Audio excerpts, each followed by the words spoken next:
Let's start off simple. Who are you and what do you do? Well, who am I? I'm your dad, of course. But for each and every one of you out there, my name is Daryl Williams. I'm a personal development coach and a consultant with the Proctor Gallagher Institute. You know, it's funny, that's a great question, daughter. I was asked that once before. People was asking me, exactly what is it that you do? Because I do a lot of different things, so they think. But it's actually all one thing. I post a little thing on Facebook maybe a week or so ago, asking people if they knew what I did.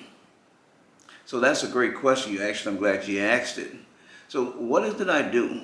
Mostly everything that people have seen me do in the fields that I work in throughout the years has to do with personal development, consulting, and just basically I teach people how to earn more money than they're currently earning. Okay, so that's a great leeway.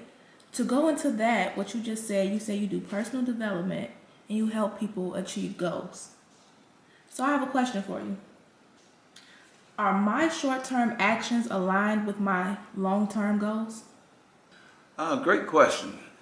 Yes, they are. All your short time actions, I believe you said, your short time actions, is that correct? My short term actions, yes. Yes, all your short term actions are going to always lead to your goal if you do have a goal set and if you're going in that direction.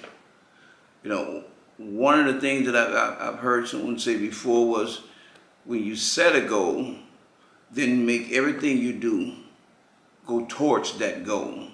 So then if there's short-term actions, those short-term actions will lead to your long-term goal, which will ultimately meet at the end. So to answer your question, yes, they would. Yeah, I love that. So, what is your take on challenges? What is my take on challenges? Challenges are just what they are. They're things that you're going through, whether you're going towards your goal in life or whether you don't even have a goal in life. Either way it goes, there's going to be challenges, there's going to be hurdles, there's going to be things that you're going through that's going to take you to the next level, whether it's being positive or negative. See, when I look at and think about challenges, I think about just the things that's going through life's journey. And we get to different roadblocks and different things, and we call them challenges. A lot of people give them other different names, but no matter what it is, if there's a confrontation or if there is a roadblock or something set in front of what you're trying to do, that becomes a challenge. So we don't always have challenges in life, but we have to challenge ourselves. I look at challenge myself to reach the ultimate life that I want and believe I deserve. So, I definitely agree with you on taking on challenges, good or bad. But I do have a question for you. How can we motivate ourselves more effectively to take on these challenges, whether they're good or bad, through reinforcement? That's a great question. And how can you motivate yourself? Great question and a very easy answer is goals. In life, you have to have goals. If you have no goals, you won't have nothing to motivate you. Then I look at the other thing that I got from my mentor Bob Proctor, which he got from his mentor Earl Nightingale, which is attitude. It's always going to be a direct correlation to whatever we're doing with our attitude. So it's only one or two things when you're looking at motivation. It's either you don't have a goal or you have a bad attitude. Those are only two things that it can be to stop you from being motivated. Because if you got a goal, then when you wake up, you're going towards something, which builds and gives you the motivation to keep moving. If you have the right attitude in getting up to get to that goal, that attitude gets you motivated. So either way it goes, you either not working with a goal or you have a bad attitude when there's lack of motivation. So in order to motivate yourself, get a great goal and have the right attitude. Speaking of attitude, for those who may not know, what is your definition of attitude? Oh, excellent question. I love that.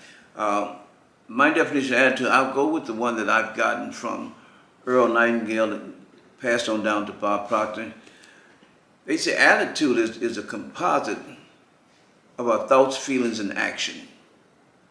You know, and what do I mean by composite? You know, it's just like baking a cake. You have all the different ingredients that you put in. The flour, the mix, the water, the sugar, the spices, the milk, whatever you add into that cake, those are the composite of those cakes, of that cake. So attitude is the composite of your thoughts, feelings, and actions. That's what attitude is. What is your thought on positive and negative attitudes and how it can affect your goals and motivations? Oh, you have some excellent questions. And it most definitely will affect it all. And it does affect it whether we know it or not, whether we're trying to or not trying to. Your attitude, like I say, is the composite of your thoughts, feelings, and actions. In dealing with your attitude, basically what we're looking at is a lot of people think that attitudes, good attitude, bad attitudes, if I don't have a bad attitude, if I'm not frowning things, I have a good attitude. But that's not exactly what an attitude is. If you're looking at going at your goal, which is what you have, if you're looking at going at your goal, carrying the right attitude towards that your goal is knowing that you're going to accomplish it, feeling that you're going to accomplish it. All of your actions are the actions of you accomplishing that goal in the here and now. See, that's a good attitude.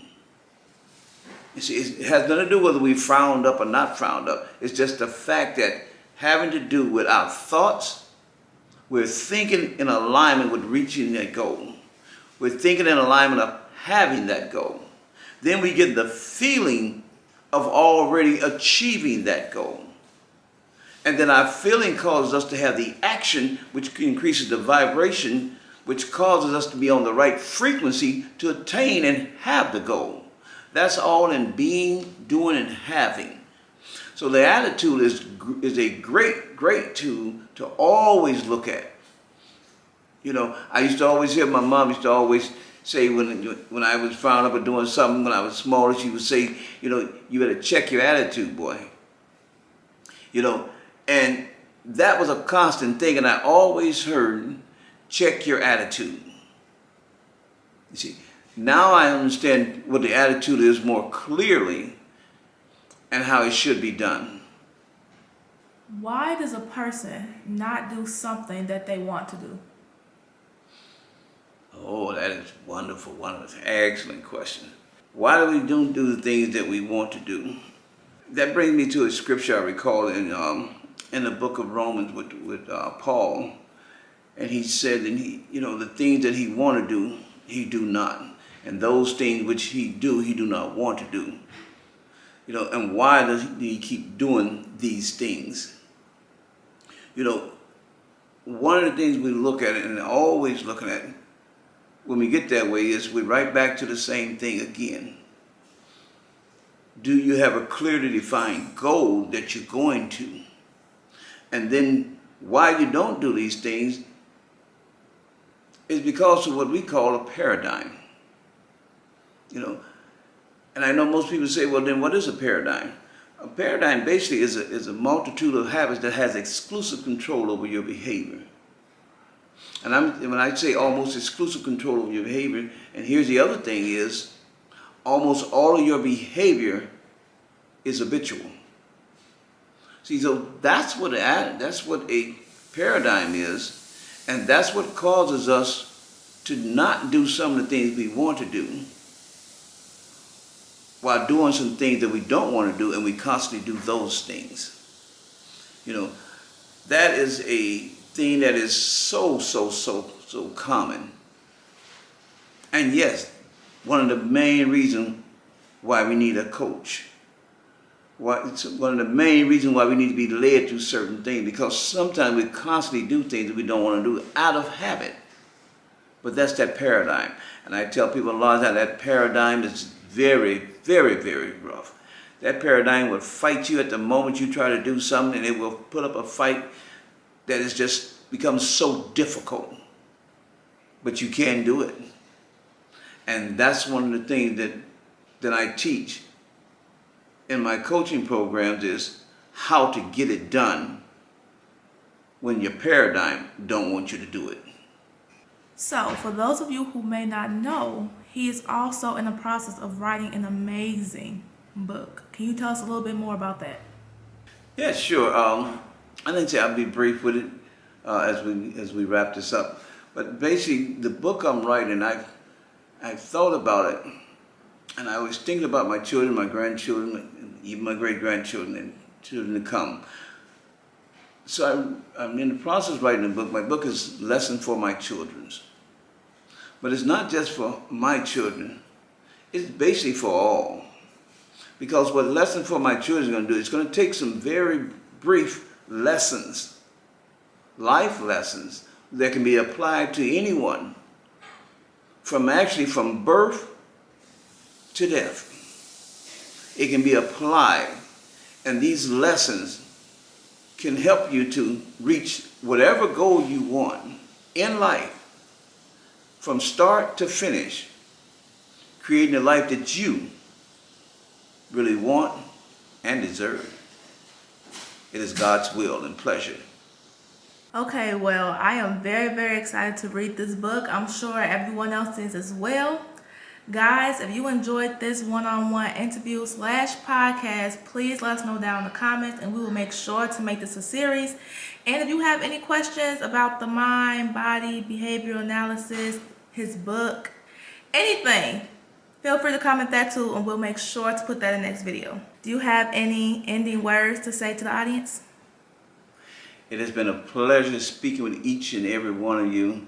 I have enjoyed my time here with my daughter, and I'm so proud and glad that I'm able to sit and speak with her, and I just love it. So you out there in the social media land and wherever else she may place this, I'm looking forward to being with you guys and speaking with you guys on her show, Let's Ask My Dad.